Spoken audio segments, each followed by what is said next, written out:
الحمد للہ رب العالمین والصلاة والسلام علی سید الانبیاء والمرسلین قال اللہ تعالی وتبارک وتعالی فی شان حبیبہ مخبرا وآمرا ان اللہ وملائکتہ یصلون علی النبی یا ایھا الذین آمنوا صلوا علیہ وسلموا تسلیما الصلاۃ والسلام علیک یا رسول اللہ وعلی آلک واصحابک یا محبوب رب العالمین الصلاۃ والسلام علیک یا رسول اللہ وعلی آلک واصحابک یا راحت العاشقین ز مہجوری برآمد جان عالم تراحم یا نبی اللہ تراحم نا آخر رحمت للعالمین ز محروما چرا فارغ نشینی بروں آور سرز برد یمانی کے روئے تست صبح زندگانی عدیم طائف نعلین پاکن شراک از رشتہ جہاں ماکن چے باشد گر کنی سوئم نگاہ ہمیشہ گر نہ باشد گاہے گاہے نگاہ یا رسول اللہ نگاہ نگاہ یا حبیب اللہ نگاہ صد ہزاراں جبریل اندر بشر بحر حق سوئے غریباں یک نظر یا رسول اللہ انظر حالنا یا حبیب اللہ اسما قالنا اننی فی بحر غم مغرقن خذ یدی ساحل لنا اشکا لنا یا صاحب الجمال و یا سید البشر من وجهک المنیر لقد نور القمر لا يمكن الثناء كما كان حقه بعد از خدا بزرگ توئی قصہ مختصر۔ تمام حمد و ثنا تعریف و توصیف اللہ جل مجدہ الکریم کی ذات پاک کے لیے جو خالق کائنات بھی ہے اور مالک شش جہات بھی۔ اللہ جل وعلا کی حمد و ثنا کے بعد حضور نبی اکرم شفیع امم رسول محتشم نبی مکرم اللہ کے پیارے امت کے سہارے رب کے محبوب دانائے غیوب مالک رقاب امم فخر عرب و عجم والی کون و مکان سیاہ لا مکان سید انس و جاں سرور لالا رخاں نیر تاباں سر نشین مہوشاں ماہ خوباں شہنشاہ حسینہ تتمہ دوراں سر خیل زہرہ جمالہ جلوہ صبح ازل نور ذات لم یزل باعث تکوین عالم فخر آدم و بنی آدم نیر بطحا رازدار ما اوہا شاہد ما تغا صاحب علم نشرہ معصوم آمنہ احمد مجتبیٰ حضرت محمد مصطفیٰ صلی اللہ علیہ وسلم کے حضور ناز میں اپنی عقیدتوں ارادتوں اور محبتوں کا خراج پیش کرنے کے بعد واجب الاحترام ذوی الاحتشام برادران اسلام السلام علیکم ورحمۃ اللہ وبرکاتہ۔ اسلام ایک مکمل ضابطہ حیات ہے، چند عبادتوں پر مشتمل ایک دین سمجھنا یہ اسلام کے ساتھ زیادتی ہے۔ زندگی کے ہر شعبے میں اسلام ہمیں رہنمائی دیتا ہے۔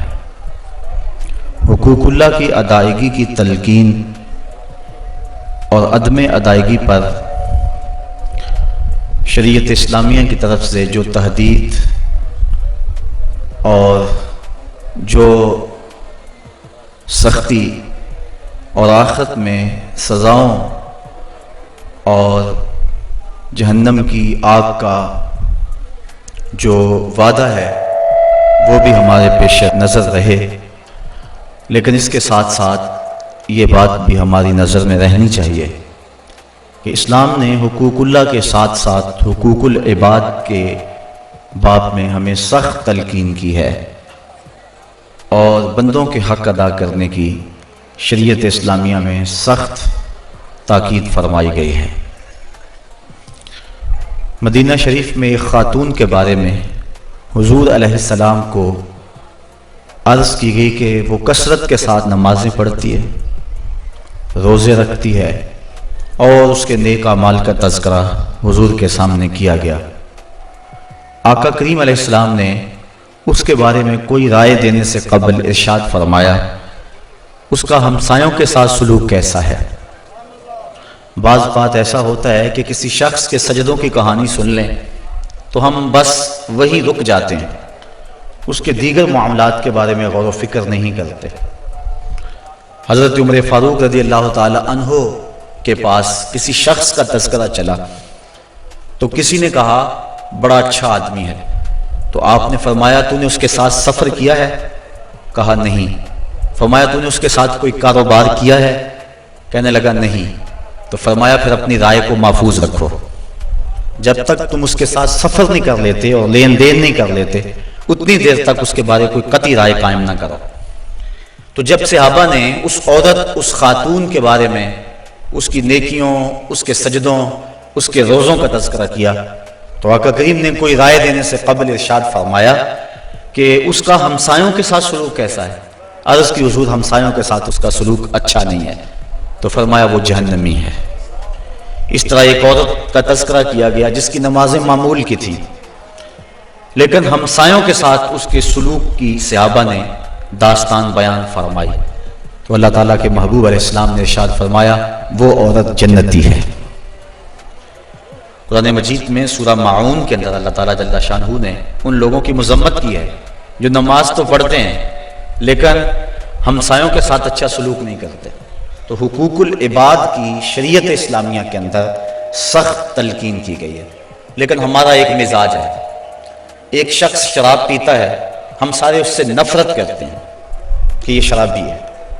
یہ درست ہے کہ شراب پینا اچھا عمل نہیں ہے، لیکن اگر کوئی شخص غیبت کرتا ہے، اور بدقسمتی سے اس دور میں ہماری کوئی مجلس بھی غیبت سے خالی نہیں ہے، تو اس کے بارے میں ہمارے دل میں کوئی ایسے جذبات پیدا نہیں ہوتے، جبکہ غیبت بھی اسی طرح برا جرم ہے جس طرح شراب پینا کبیرہ گناہ ہے، اس طرح غیبت کرنا بھی کبیرہ گناہ ہے۔ بلکہ اللہ تعالیٰ نے قرآن مجید کے اندر ارشاد فرمایا تم میں سے کوئی پسند کرتا ہے کہ اپنے مردہ بھائی کا گوشت کھائے، جس طرح تم اس کو ناپسند کرتے ہو تو غیبت کو بھی ناپسند کرو۔ تو غیبت انتہائی برا عمل ہے، لیکن ہمارے معاشرے کے اندر بہتات ہے اس عمل کی، اور اس معاشرتی جرم کو ہم جرم نہیں سمجھتے ہیں۔ تو دین ہمارے خواہشات کے تابع نہیں ہے، یہ موم کی ناک نہیں ہے کہ جس طرح چاہیں ہم کوئی رائے قائم کر لیں۔ اسلام نے ہمیں حقوق اللہ کی تلقین بھی کی ہے اور حقوق العباد کی ادائیگی کی تلقین بھی ہمیں فرمائی ہے۔ صحابہ کو ایک دن حضور نے پوچھا مفلس شخص کون ہے؟ عرض کی حضور جس کے پاس درہم و دینار نہ ہو؟ فرمایا نہیں، مفلس وہ شخص ہے جو کل قیامت کے دن اچھے اعمال کے ساتھ آئے گا، نمازوں روزوں کے ساتھ آئے گا، لیکن کسی کا حق غصب کیا ہوا ہوگا، کسی سے ظلم کیا ہوا ہوگا، تو اس کے بدلے میں کوئی نمازیں لے جائے گا، کوئی روزے لے جائے گا، تو وہ کنگال اور مفلس رہ جائے گا۔ علماء لکھتے ہیں کہ 2 پیسے اگر کسی کا قرض دینا ہو تو قیامت کے دن ان 2 پیسوں کے عوض میں 700 نماز با جماعت لے لی جائے گی، کیونکہ اس دن پیسے تو ہوں گے نہیں، عمل کی پونجی ہی ہوگی۔ تو مفلس وہ شخص ہوگا کہ جس کے اعمال تو بڑے ہوں گے لیکن اس نے کسی کے ساتھ ظلم کیا ہوگا، کسی کے ساتھ زیادتی کی ہوگی، کسی کا حق غصب کیا ہوگا، کسی کی امانت میں خیانت کی ہوگی، اور اس کی ساری نمازیں روزے جو ہیں اس معاملے میں چلے جائیں گے، اور وہ مفلس شخص ہوگا۔ وہ مفلس اور کنگال شخص حشر کے میدان میں ہوگا، اس کے پلے پھر کچھ بھی نہیں بچے گا۔ تو حقوق العباد کی ادائیگی از حد ضروری ہے۔ جن لوگوں کے حق ادا کرنے ہمارے اوپر لازم ہیں ان میں سے میاں اور بیوی ایک دوسرے کے حق ادا کریں۔ یہ ہمارے معاشرے کی ایک بنیادی اکائی ہے۔ اگر میاں بیوی خوش ہوں گے تو گھر خوش ہوگا، 2 خاندان خوش ہوں گے، رشتہ داری کے اندر حسن پیدا ہو جائے گا۔ لیکن اگر میاں اور بیوی کے باہم تعلق ٹھیک نہیں ہوں گے تو گھر برباد ہو جائے گا، اولاد کی تربیت خراب ہو جائے گی، 2 خاندان برباد ہو جائیں گے، رشتہ داری کا تعلق کمزور ہو جائے گا۔ تو شریعت اسلامیہ نے اس کی سخت تلقین کی۔ ایک صحابی نے عرض کی حضور بیوی کا حق کیا ہے؟ ما حق المرأة علی الزوج، عورت کا حق خامد کے اوپر کیا ہے؟ تو حضور علیہ السلام نے فرمایا کہ جو آپ کھائے وہ اس کو کھلائے. یعنی یہ نہیں ہے کہ میاں اور بیوی کے کھانے میں اور ان کی غذا میں فرق ہو، جس طرح کا کھانا خود کھائے اس طرح کا اپنی بیوی کو کھلائے. اور دوسرا فرمایا کہ جس طرح کا خود لباس پہنے اس طرح کا اپنی بیوی کو لباس پہنائے. تیسرا حق حضور علیہ السلام نے یہ بیان فرمایا کہ تو اس کے چہرے پہ نہ مارے. گھر میں 100 شکر رنجی ہو جاتی ہے. ولا یضرب بالوجہ، چہرے پہ نہ مارے. آقا کریم علیہ السلام نے فرمایا لا تضربوا اماء اللہ، اللہ کی لونڈیوں کو مارو نہ. منع فرمایا گیا. بعض مرد اپنی حاکمیت جگانے کے لیے، اپنے تغلب کو ظاہر کرنے کے لیے عورت پر تشدد کرتے ہیں اور سمجھتے ہیں کہ یہ ہم نے بڑی بہادری کی ہے. یہ کوئی اچھا کام نہیں ہے وہ جو اس نے کیا ہے. شریعت نے روکا ہے، منع کیا ہے. عورت مارنے سے درست نہیں ہوگی بلکہ معاملہ اور خراب ہو جائے گا. عورت کے بارے میں حضور نے ارشاد فرمایا یہ ٹیڑھی پسلی سے پیدا کی گئی ہے، اگر اس کو بالکل سیدھا کرنا چاہو گے تو یہ ٹوٹ جائے گی، اور اگر تم جو ہے وہ کوشش نہیں کرو گے تو ٹیڑھی کی ٹیڑھی رہے گی. اس لیے اس کی اصلاح کی کوشش بھی کرو، لیکن یہ تصور کہ بالکل درست ہو جائے. عورت کی کچھ چیزیں عورت کا حسن ہے. اللہ تعالیٰ نے قرآن مجید کے اندر ارشاد فرمایا کہ وہ لوگ جو محسن اور غافل عورتوں کے اوپر تہمت لگاتے ہیں، تو محسنات الغافلات، اللہ تعالیٰ جل شانہ نے یہ عورت کا حسن شمار کیا ہے، عورت کی خوبی بیان فرمائی ہے غافل ہونا. مرد بڑا زمانے ساز ہو تو یہ اس کا حسن ہے، لیکن عورت بھولی بالی ہو، صرف امور خانہ داری کو جانتی ہو، باہر کے معاملات کو نہ جانتی ہو، یہ عورت کا حسن ہے. تو یہ لازمی نہیں ہے کہ عورت بھی مرد کی طرح تیز ہو. آج جس معاشرے میں ہم جی رہے ہیں، آج عورت کو مردوں کے مقابل کھڑا کر دیا گیا اور وہ گھر کے کام کو بوجھ سمجھتی ہے، اور ہوٹل کے اندر کتنے کتنے لوگوں کو کھانا کھلا رہی ہے. گھر میں کہتے ہیں میرے ساتھ ظلم ہو رہا ہے. ایئر ہوسٹس بھرتی ہو گئی ہے تو 400 جو ہے وہ مسافروں کو جو ہے وہ پانی پیش کر رہی ہے، اور کتنے لوگوں کی بھوکی نظروں کا شکار ہو رہی ہے. ہر کوئی اپنی خواہش کے مطابق اس سے بات کر رہا ہے، تو وہ اتنے لوگوں کی خدمت کر رہی ہے. یہ ظلم نہیں ہے. اور گھر میں 10 بچوں کا کھانا پکائے اور اپنے خامد کے باپ کا اور اس کی ماں کا کھانا پکائے اور ان کی خدمت کرے تو سارے چیخ اٹھتے ہیں یہ ظلم ہو گیا. اگر 300 400 لوگوں کی خدمت کر رہی ہے، یہ عجیب سا ماحول ہے. تو عورت کی کچھ چیزیں جو ہیں وہ اس کا حسن ہے، اور وہی اس کی زندگی کا نکھار ہے، اور وہی اس کی خوبی ہے. تو اللہ تعالیٰ نے قرآن مجید کے اندر غافلات کا لفظ عورت کی خوبیوں کو شمار کرتے ہوئے بیان فرمایا. تو یہ چونکہ پسلی ٹیڑھی رہے تو پسلی کے ٹیڑھا ہونے میں بھی ایک حسن ہے. اگر سیدھی ہو جائے تو حسن ظاہر ہو جائے گا. اس لیے فرمایا کہ یہ ٹیڑھی پسلی سے پیدا کی گئی ہے تو یہ بالکل سیدھی بھی نہیں ہو سکتی ہے. اس کی ناقص العقل ہے، اس کے اندر کچھ کمی ہے. اور ایک موقع پہ حضور نے ارشاد فرمایا اگر اس کی کچھ عادتیں تمہیں ناپسند ہیں تو کچھ ایسی عادتیں بھی تو ہوں گی جو تمہیں پسند ہوں گی. یعنی ساری عادتیں دیکھو نا، مجموعی طور پہ دیکھنا ہے. وہ تمہاری کتنی خدمت کرتی ہے، ماں باپ کو چھوڑ کے آئی ہے، بہن بھائیوں کو چھوڑ کے آئی ہے، تم سے پہلے اٹھتی ہے، تمہارے بعد سوتی ہے. اور کبھی کبھار ایسا ہوتا ہے کہ میاں بیوی اکٹھے کہیں گئے ہوتے ہیں تو راستے کے اندر دونوں آ رہے ہیں، بچہ بیوی نے اٹھایا ہوا ہے جبکہ طاقتور مرد ہے، اور پھر جب واپس گھر پہنچتے ہیں تو خاوند کہتا ہے کہ جلدی جلدی پانی بناؤ، اور وہ کبھی برف توڑ رہی ہے، کبھی چینی میں لا کے پانی تیار کر رہی ہے، اور پھر سب سے پہلے خاوند کو دیتی ہے، بچتا ہے تو خود پیتی ہے. کمزور بھی بیوی ہے، دونوں ایک طرح کی دھوپ میں چل کے آئے ہیں، بچہ بھی بیوی نے اٹھایا ہوا تھا، اور آ کے خاوند بیوی کو کہتا ہے کہ یہ کام تو کر، لیکن پھر بھی اس کی زبان پہ شکوہ نہیں آتا. اس کو کہتا ہے تم پانی تیار کرو، پانی پیتا کہتا اب کھانا پکاؤ. اس گرمی میں پھر بیوی باورچی خانے میں چلی جاتی ہے، کھانا پکا کے آدھے گھنٹے کے بعد پھر مرد کے سامنے رکھتی ہے، وہ کھاتا ہے، کھا کے پھر کہتا ہے ٹانگیں دباؤ. اور شکوہ نہیں کرتی کہ عجیب بات ہے تیرے ساتھ میں بھی اسی طرح تھکی ہوں، میں نے بچہ بھی اٹھایا ہوا تھا، میں نے پھر پانی تیار کیا، اب کھانا سخت گرمی میں بنایا. یہ اس کی اچھی عادت ہے. تو فرمایا اگر تم اس کی کچھ عادتوں کو دیکھ کر پریشان ہوتے ہو تو کچھ اس کی عادتیں ایسی بھی تو ہوں گی جو تمہیں پسند ہوں گی. تو اگر یہ تم سوچ لیا کرو تو میاں بیوی کے اندر محبت کا رشتہ مستحکم ہوگا، کمزور نہیں ہوگا. بلکہ ایک انگریز نے لکھا، وہ کہتا ہے کہ کوئی شے بھی جو ہے اس کے کوئی نہ کوئی فائدے ضرور ہوتے ہیں. وہ مثال دیتا ہے، وہ کہتا ہے جو گھڑی بند پڑی ہے نا ایک دن میں 2 مرتبہ وہ بھی سچ بولتی ہے. مثال کے طور پہ گھڑی بند ہوگی 12 بجے، تو جب دن کے 12 بجے ہیں اس وقت گھڑی سچ بول رہی ہوتی ہے. رات کو جب 12 بجتے ہیں تو گھڑی سچ بول رہی ہوتی ہے. کہتا ہے جو خراب گھڑی ہے وہ بھی دن میں 2 مرتبہ سچ بولتی ہے. تو اگر کسی شخص کی خرابیاں تمہیں نظر آئیں تو اس کی کوئی خوبی بھی ڈھونڈ لیا کرو. مکھی کی طرح نہیں کہ سارے بدن کو چھوڑ کر جہاں زخم ہو وہیں بیٹھنا ہوتا ہے، جہاں خوشبو ہو وہاں بھی تو جاؤ۔ اس لیے فرمایا حضور علیہ السلام نے، اور ذرا غور تو کیجئے، خاندانوں کو جوڑنے کا اور میاں بیوی کے اندر باہم محبت پیدا کرنے کا یہ کتنا حکمت بھرا جملہ ہے۔ یہ جوامع الکلم سے ہے یہ جملہ، اور کتنا حسن ہے اس جملے کے اندر۔ فرمایا اگر اس کی کوئی بات تمہیں ناپسند ہے تو کوئی اس کی ایسی بات بھی تو ہوگی جو تمہیں پسند ہے، اور تم اس کو دیکھ لو۔ بلکہ صوفیہ فرماتے ہیں اگر خوبی دیکھنے کا شوق ہو تو کسی اور میں دیکھو، اور برائی دیکھنے کا شوق آئے تو اپنے اندر دیکھو۔ اگر انسان اپنی زندگی کے اندر یہ رویہ بنا لے تو زندگی میں حسن آ جاتا ہے، لیکن ہمارا جو عمومی رویہ ہے، ہم برائیاں اوروں میں دیکھتے ہیں اور خوبیاں ساری اپنے اندر دیکھتے ہیں۔ وہ کیا کسی نے کہا تھا کہ کسی کی طرف انگلی اٹھانے والا ذرا غور تو کرے کہ باقی انگلیاں اس کی اپنی طرف اٹھ رہی ہیں، تو ذرا تدبر تو کرے، ذرا غور تو کرے۔ اس لیے فرمایا اگر اس کی کوئی عادت تمہیں ناپسند ہے، ناگوار ہے، تو کوئی اس کی ایسی عادت بھی ہوگی کہ جو تجھے پسند ہوگی۔ اس عادت کو دیکھ کر کے تم اس کے ساتھ محبت کر سکتے ہو۔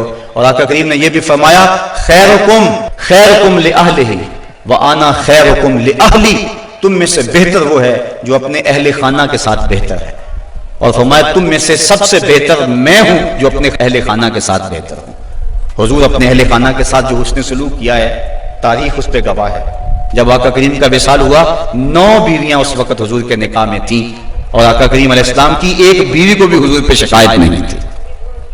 جبکہ اتنی کثرت سے ازواج ہوں تو اس وقت شکایت کا پیدا ہو جانا لازم ہے، لیکن اس انداز کے ساتھ حضور نے حسن سلوک کیا ان کے ساتھ، ان کے درمیان عدل قائم فرمایا، اور ان کے ساتھ محبت جو حضور کی تھی وہ مثال ہے۔ ایک حضرت سیدہ طیبہ طاہرہ حضرت خدیجہ الکبریٰ رضی اللہ تعالی عنہا کا جب آخری وقت آیا تو انہوں نے اپنی بیٹی حضرت فاطمہ زہرا رضی اللہ تعالی عنہا کو بھیجا، کہا جاؤ اپنے باپ سے چادر مانگ لاؤ۔ تو سیدہ فاطمہ حاضر ہوئیں، عرض کی امی چادر مانگ رہی ہیں۔ تو حضور علیہ السلام نے فرمایا بیٹا اپنی ماں سے پوچھو نا چادر کیا کرنی ہے۔ تو حضرت خدیجہ الکبریٰ رضی اللہ تعالی عنہا کی خدمت میں پوچھنے کے لیے حضرت فاطمہ واپس آ رہی ہیں، تو حضرت نبی رحمت صلی اللہ علیہ وسلم بھی پیچھے آ گئے۔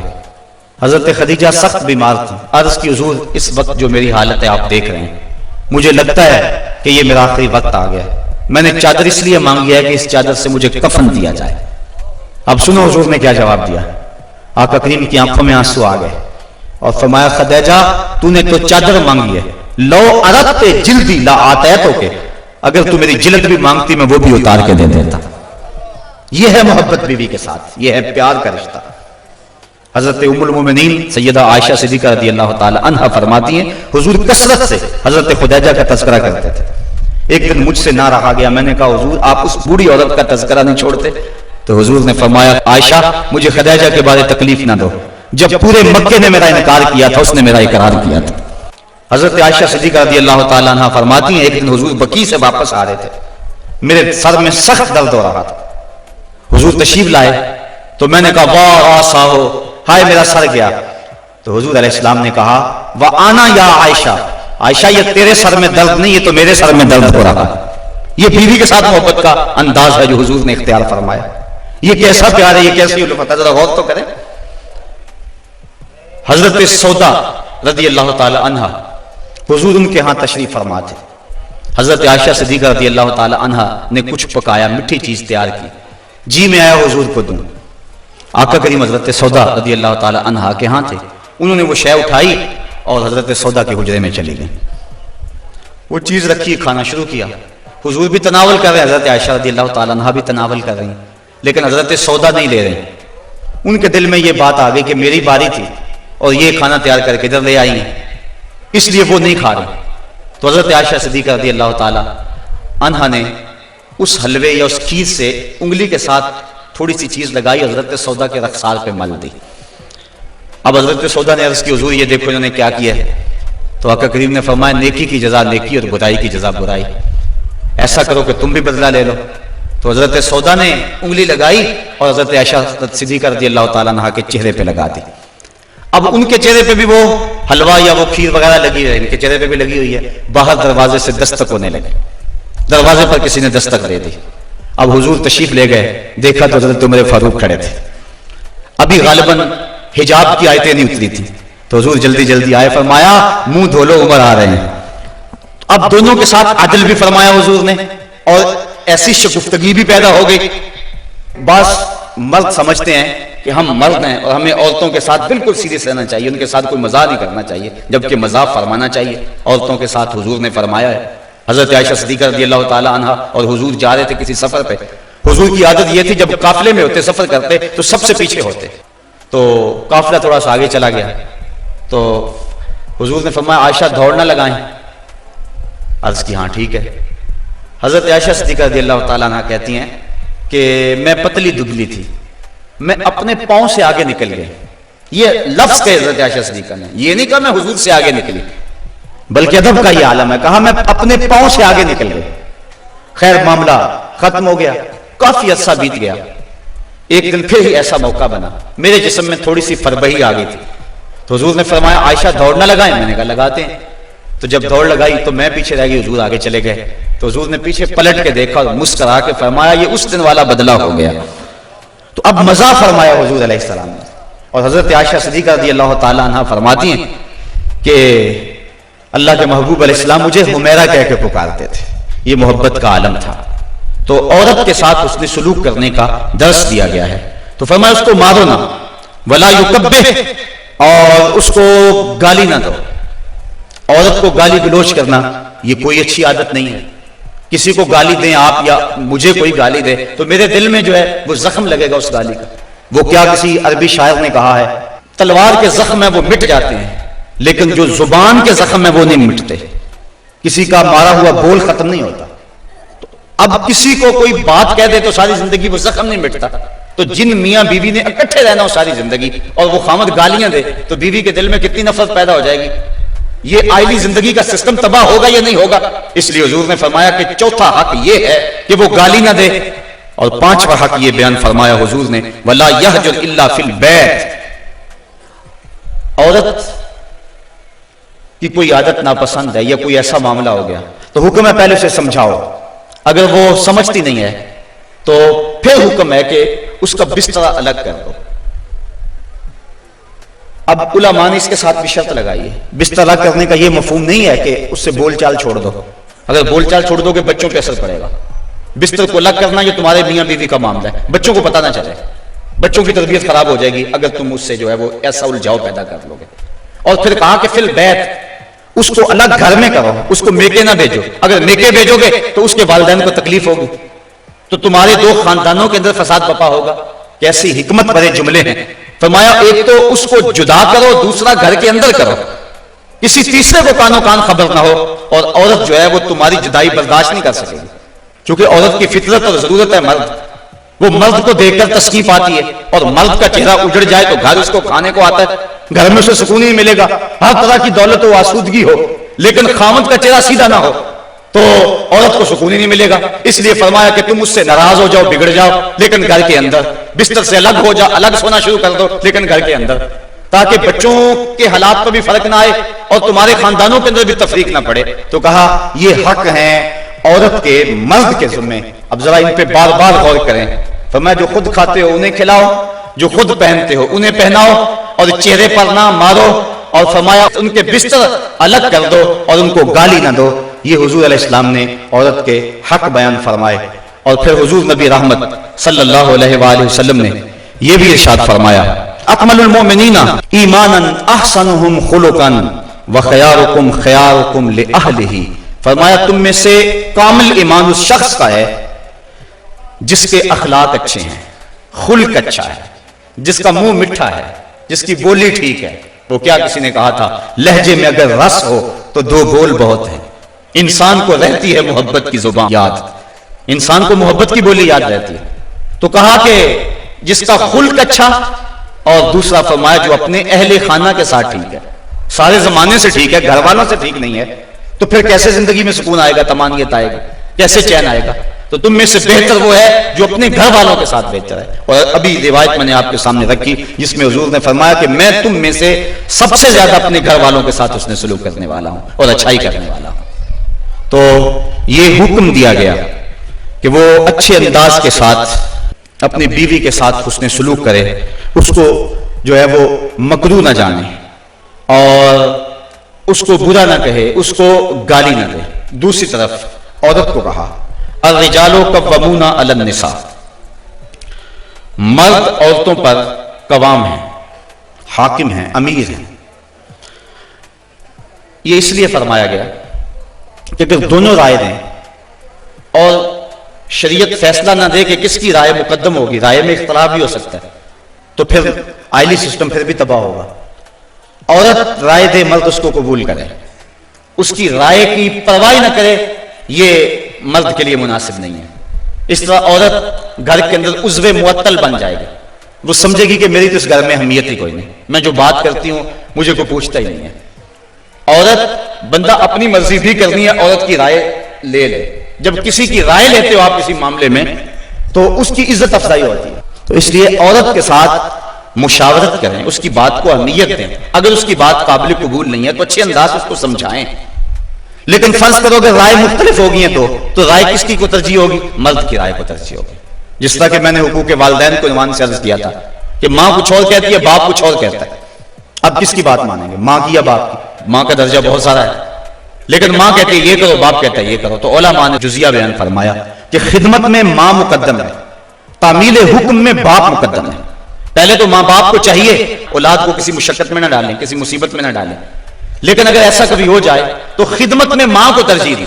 جب باہر سے آئیں تو پہلے ماں کی ٹانگیں دبائیں، اس کے پاؤں دبائیں، پھر اس کے بعد باپ کے۔ خدمت میں ماں کو ترجیح دیں، لیکن جب حکم کی تعمیل کی بات آئے پھر باپ کو ترجیح دیں، چونکہ قوام باپ ہے، گھر کا حاکم اور امیر باپ ہے۔ اگر باپ کی بات نہیں مانی جائے گی تو پھر گھر میں فساد برپا ہو جائے گا۔ اسی طرح زوجین میں سے خامد کی بات کو ترجیح اگر دی جائے گی تو یہی معاشرے کا بھی حسن ہے اور خاندان کے اندر بھی اسی میں عزت ہے۔ اگر خامد کچھ اور کہتا ہے، بیوی کچھ اور کہتی ہے، بات بیوی کی مان لی جائے تو گھر میں تو مصیبت بن گئی۔ خامد کو کوسنے دیں گی اس کے بہنیں بھی، اس کے بھائی بھی، اس کی ماں بھی کہے گی، باپ بھی کہے، یہ بیوی کے پیچھے لگ گیا۔ لیکن اگر بیوی خامد کے پیچھے لگ جائے تو یہ بیوی کے لیے حسن ہے۔ مرد کا بیوی کی اطاعت کرنا یہ مرد کے لیے حسن نہیں ہے، لیکن بیوی کا مرد کے پیچھے لگ جانا اور اس کی بات کو مان لینا یہ جو ہے وہ حسن ہے بیوی کے لیے، اور یہ اس کی اطاعت کے زمرے میں آتا ہے۔ تو مرد حاکم بنایا گیا ہے، لیکن حاکم کا یہ مطلب بھی مرد نہ سمجھے کہ وہ جب چاہے عورت کو مارنا شروع کر دے، اس کو غلام سمجھے اور اس کی اہمیت ہی نہ سمجھے، بلکہ عورت کو برابر مشاورت میں شریک رکھے۔ جس طرح مرد عورت پہ ناراض ہو جاتا ہے، عورت کو بھی حق ہے کہ وہ مرد پہ ناراض ہو جائے کسی معاملے میں، اور جس طرح عورت مرد کو مناتی ہے، مرد بھی اپنی بیوی کو منا سکتا ہے، راضی کر سکتا ہے، اس میں کوئی حرج نہیں ہے، چونکہ گھر میں شکنجی ہو سکتی ہے۔ بخاری شریف میں روایت موجود ہے، حضور نبی رحمت صلی اللہ علیہ وسلم نے ارشاد فرمایا، عائشہ جب تم ناراض ہوتے ہو مجھے پتہ چل جاتا ہے۔ عرض کی حضور کیسے؟ فرمایا جب تم راضی ہوتی ہو اس وقت کوئی بات ہو تو قسم اٹھاتی تو کہتی ہو رب محمد، مجھے محمد کے رب کی قسم، اور جب تم ناراض ہوتی ہو اور کوئی بات ہو تو قسم اٹھاتی ہو تو کہتی ہو رب ابراہیم، مجھے ابراہیم کے رب کی قسم ہے۔ تو مجھے پتہ چل جاتا ہے کہ اب تم ناراض ہو اور اب تم راضی ہو۔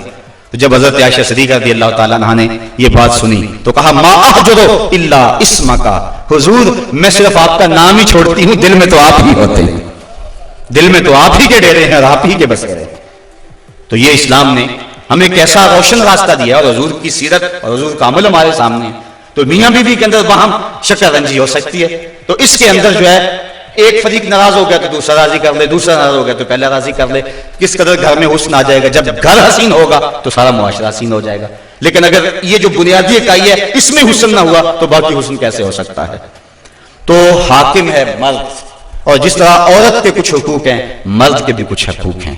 حضور علیہ السلام نے ارشاد فرمایا لا یحل للمرأة ان تصوم وزوجها شاهد الا باذنه ولا تاذن في بيته الا باذنه۔ فرمایا عورت کو یہ حق نہیں پہنچتا کہ وہ روزے رکھے جبکہ خامد گھر میں ہو۔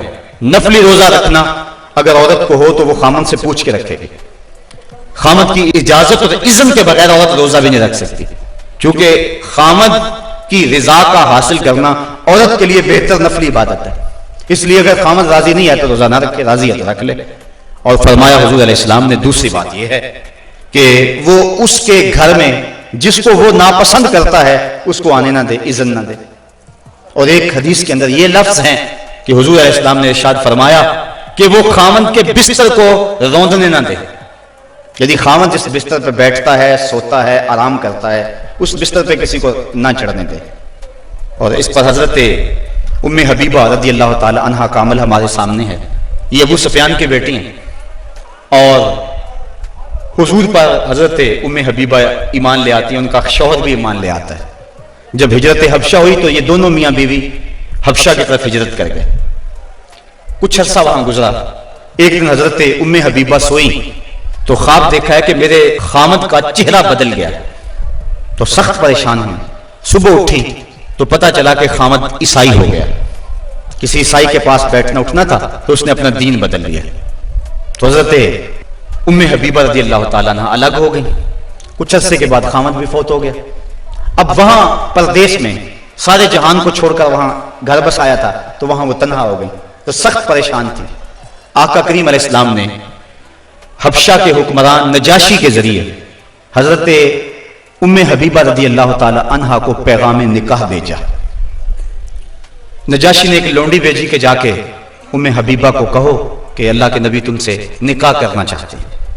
اب حضرت ام حبیبہ کی زبانی اگلی کہانی سنیے۔ کہتی میں گھر میں بیٹھی ہوئی تھی کہ باہر دروازے پہ دستک ہوئی۔ میں نے دروازہ کھولا تو ایک خاتون کھڑی تھی، میں نے اس کو بٹھایا تو وہ کہنے لگی میں نجاشی کی سمت سے آئی ہوں، اللہ کے محبوب صلی اللہ علیہ وسلم نے تجھے نکاح کا پیغام بھیجا ہے۔ کہتی ہیں ایک لمحے کے لیے تو میں حیران ہوئی اور پھر میری خوشی کی انتہا نہ رہی، اور گھر کے اندر جو کچھ موجود تھا اس وقت میرے پاس، میں نے سب کچھ بطور انعام اس لونڈی کو دے دیا۔ میں نے کہا میرے مقدر کے حضور کے نکاح میں آؤں۔ پھر اللہ کے محبوب علیہ السلام نے ان سے نکاح کر لیا۔ وہ مدینہ تشریف لے آئیں۔ ابو سفیان ان کو ملنے کے لیے مدینہ پہنچے۔ حضور علیہ السلام کی چارپائی بچھی ہوئی تھی، تو یہ جا کے بیٹھنے لگے تو انہوں نے بستر لپیٹ لیا۔ تو ابو سفیان کہنے لگا رملہ تمہیں کیا ہو گیا؟ یہ بستر میرے قابل نہیں سمجھتی ہو یا مجھے بستر کے قابل نہیں سمجھتی ہو؟ تو حضرت ام حبیبہ کہنے لگی کہ یہ بستر اللہ کے رسول کا ہے اور میں نہیں پسند کرتی کہ اس کے اوپر کوئی مشرک بیٹھے۔ تو کہنے لگا ابو سفیان کہ تم بڑا بدل گئی ہو۔ پھر اللہ تعالیٰ نے ان کو بھی اسلام کی بہاریں عطا فرما دی۔ تو یہ حق ہے خامد کا بیوی کے اوپر کہ خامد کے بستر کے اوپر کسی کو نہ بیٹھنے دے۔ اللہ کے محبوب علیہ السلام نے فرمایا ایما امرات ماتت وزوجها عنها راض دخلت الجنہ، وہ عورت جو اس حال میں مری کہ اس کا خامد اس پہ راضی تھا، فرمایا وہ عورت سیدھی جنت میں جائے گی۔ اور ایک روایت میں ایسا ہے کہ 4 شخص ایسے ہیں کہ جن کو جنت میں جانے میں کوئی رکاوٹ نہیں ہوگی۔ ان میں سے ایک وہ شخص جس نے اپنے والدین کی خدمت کی اور والدین اس پہ راضی ہوئے۔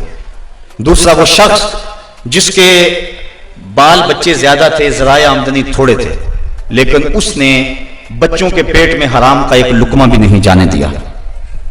تیسرا وہ شخص جس نے ایسی پکی توبہ کی، گناہوں کی طرف دوبارہ پلٹنا اس کے لیے اتنا ہی مشکل ہے جس طرح تھنوں سے نکلے ہوئے دودھ کو واپس کیا جائے۔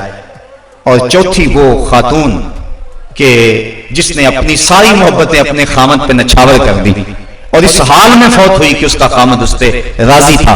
فرمایا ان چاروں کو جنت میں جانے سے کوئی بھی نہیں روک سکتا۔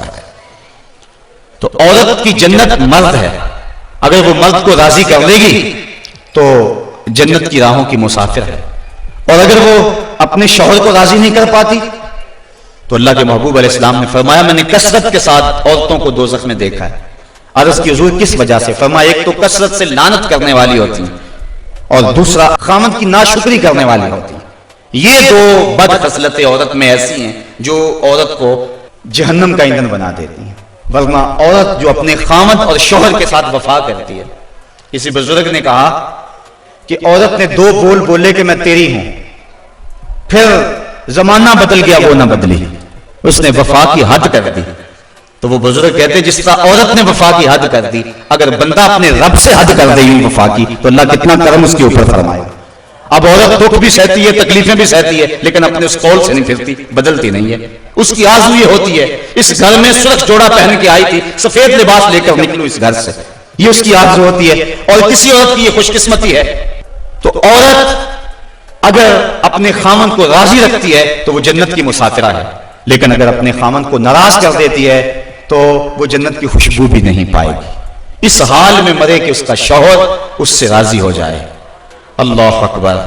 اللہ کے محبوب علیہ السلام نے مردوں کو عورتوں کے ساتھ اور عورتوں کو مردوں کے ساتھ حسن سلوک کرنے کی تلقین ارشاد فرمائی، اور آقا کریم نے جو آخری وصیت اپنی امت کو کی، اس کے بعد حضور علیہ السلام کا وصال ہو گیا، اس کے بعد کوئی وصیت نہیں ہے حضور کی زبان سے جو نکلی ہو۔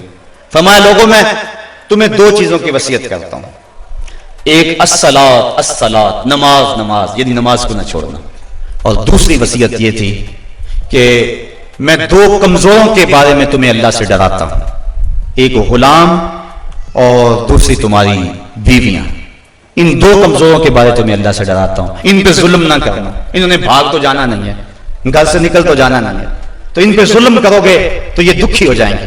تو آقا کریم علیہ السلام نے فرمایا ان دو کمزوروں کے بارے میں تمہیں اللہ سے ڈراتا ہوں۔ بلکہ اس قدر حضور نے عورتوں کی نزاکت کا لحاظ رکھا، ایک سفر پہ تھے، ایک شخص اونٹوں کو ہانک رہا تھا، اس کا نام تھا انجشا، تو وہ جلدی جلدی اونٹوں کو ہانکنے کی کوشش کر رہا تھا تاکہ جلدی پہنچ جائے۔ تو آقا کریم نے فرمایا انجشا آہستہ آہستہ، فرمایا یہ جو اونٹوں کے اوپر عورتیں بیٹھی ان کی طرف اشارہ کر کے کہا یہ نازک آبگینے ہیں، کہیں ٹوٹ نہ جائیں۔ عورتوں کو نازک آبگینے قرار دیا۔ آج ہمارے معاشرے کے اندر گھروں میں جو جنگ و جدل کا ماحول ہوتا ہے اور عورتوں کے ساتھ جو سلوک کیا جاتا ہے، بتاؤ یہ نازک آبگینے سلامت رہ سکتے ہیں؟ حضور نے تو فرمایا انجشا اپنے اونٹوں کی رفتار کو کم کرو، کہیں یہ نازک آبگینے نہ ٹوٹ جائیں۔ اور پھر سنو حضور نے کیا فرمایا، حبب الیہ من دنیاکم ثلاث، لوگوں تمہاری دنیا سے مجھے صرف تین چیزیں پسند ہیں، رنگ و نور سے سجی ہوئی یہ کائنات تمہیں مبارک ہو، یہ بزم کواکب کا نور، یہ افلاک، یہ زمین، یہ لہلہاتے ہوئے سبزے، یہ کائنات کا حسن، یہ کوس قضا کی رنگینیاں، یہ بہاروں کے رنگ، یہ پربتوں کی کتاریں، یہ مرغن غذائیں، یہ انواع اقسام کے پھل، زندگی کا سارا حسن، یہ موسموں کا نور اور روشنی، سب کچھ تمہیں مبارک ہو۔ فرمایا مجھے تو صرف تمہاری دنیا سے صرف تین چیزیں پسند ہیں۔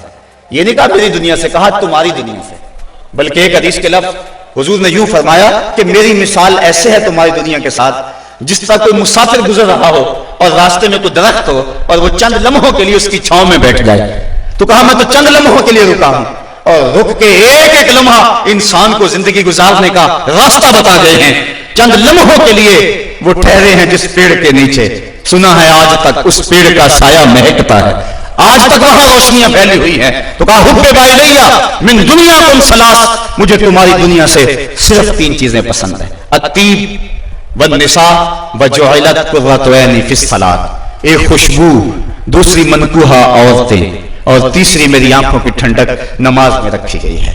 تو صاحبو، میرے اور آپ کے آقا مولا حضور نبی رحمت صلی اللہ علیہ وآلہ وسلم نے یہی ہمیں وصیتیں کی عورتوں کے ساتھ اس نے سلوک کرنے کا، اور عورتوں کو حکم دیا کہ تم اپنے خامند کے ساتھ اس نے سلوک کرو، بلکہ فرمایا کہ اگر اللہ کے علاوہ کسی کو سجدہ جائز ہوتا تو میں بیوی کو حکم دیتا کہ وہ اپنے خامند کو سجدہ کیا کرے۔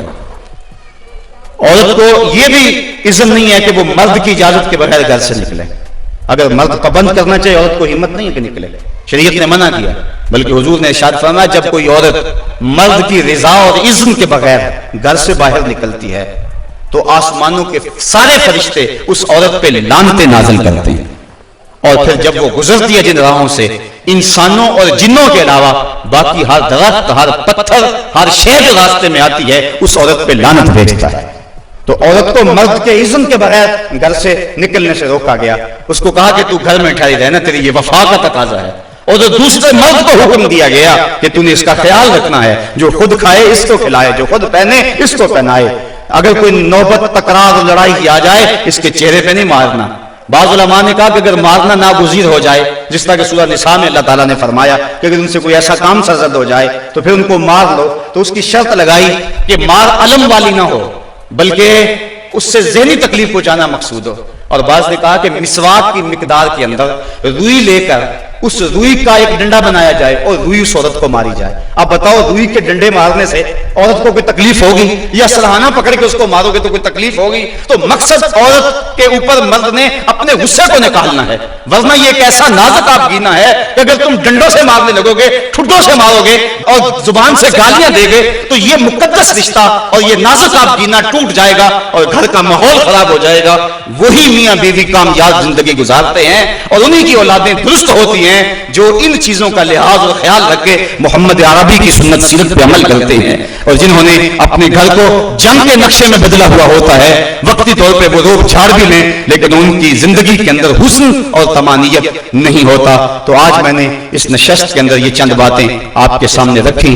اللہ تعالیٰ جل شانہ کی بارگاہ میں دعا ہے کہ مجھے اور آپ کو رسول کریم کے بتائے ہوئے راستوں پر چلنے کی توفیق عطا فرمائے اور حضور نے جس طرح اپنی ازواج کے ساتھ حسن سلوک کیا ہے اس طرح ہمیں حضور کے نقوش پاک کی برکتیں عطا فرمائے اور زندگی کا حسن ہمیں عطا فرما دے.